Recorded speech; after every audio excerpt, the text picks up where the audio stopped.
इन तिथियों पर करें ज्ञात अज्ञात पूर्वजों का श्राद्ध। सनातन में पितृपक्ष को एक महत्वपूर्ण के रूप में देखा जाता है।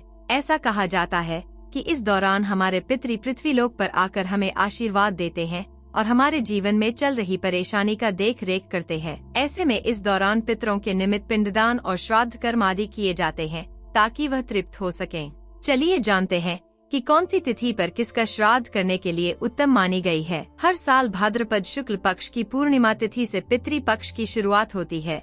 वही इसका अंत आश्विन माह की अमावस्या तिथि पर माना जाता है। इस साल पितृपक्ष की शुरुआत मंगलवार 17 सितंबर 2024 से हुई थी, जिसका समापन बुधवार 2 अक्टूबर को होगा। शास्त्रों में इस बात का वर्णन मिलता है कि जिसकी मृत्यु जिस तिथि पर होती है उसी तिथि पर उसका श्राद्ध किया जाता है। लेकिन यदि आप अपने पितरों की तिथि आपको याद नहीं है या किसी कारणवश श्राद्ध नहीं कर सके, तो ऐसे में आप इस तिथि पर श्राद्ध कर सकते हैं। श्राद्ध की तिथि प्रतिपदा, इस तिथि पर नाना नानी का श्राद्ध किया जाता गया है। ऐसे में यदि किसी को अपने नाना नानी की तिथि याद नहीं है तो श्राद्ध पक्ष की प्रतिपदा तिथि पर उनका श्राद्ध किया जा सकता है। पंचमी, जिन भी लोगों की मृत्यु विवाह होने से पहले हो जाती है उनका श्राद्ध पंचमी तिथि पर किया जाता है। नवमी, पितृपक्ष की नवमी तिथि उन महिलाओं के श्राद्ध के लिए उत्तम मानी गई है जिनका देहांत पति के रहते हो जाता है, अर्थात जिनकी मृत्यु विवाहित रूप में होती है।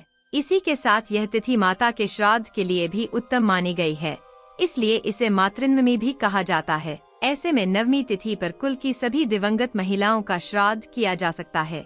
एकादशी और द्वादशी, एकादशी और द्वादशी तिथि पर उन सभी लोगों का श्राद्ध किया जा सकता है जिन्होंने संन्यास धारण किया हो। चतुर्दशी और त्रयोदशी, शास्त्रों के अनुसार पितृपक्ष की चतुर्दशी तिथि पर उन लोगों का श्राद्ध किया जाता है जिनकी मृत्यु शस्त्र, आत्महत्या, विष या फिर किसी दुर्घटना के कारण हुई है, अर्थात जिस भी व्यक्ति की अकाल मृत्यु हुई हो चतुर्दशी पर उनका श्राद्ध किया जाता है। वहीं बच्चों श्राद्ध के लिए त्रयोदशी तिथि उत्तम मानी गई है। अमावस्या तिथि, आश्विन माह की अमावस्या तिथि पर पितृपक्ष की समाप्ति होती है, जिसे सर्व पितृ अमावस्या के नाम से भी जाना जाता है। यदि आप किसी कारणवश पितृपक्ष की अन्य तिथियों पर पितरों का श्राद्ध नहीं कर पाए हैं, तो ऐसी स्थिति में सर्व पितृ अमावस्या के दिन उनका श्राद्ध किया जा सकता है, अर्थात सभी ज्ञात अज्ञात पूर्वजों का श्राद्ध इस तिथि पर किया जाता है।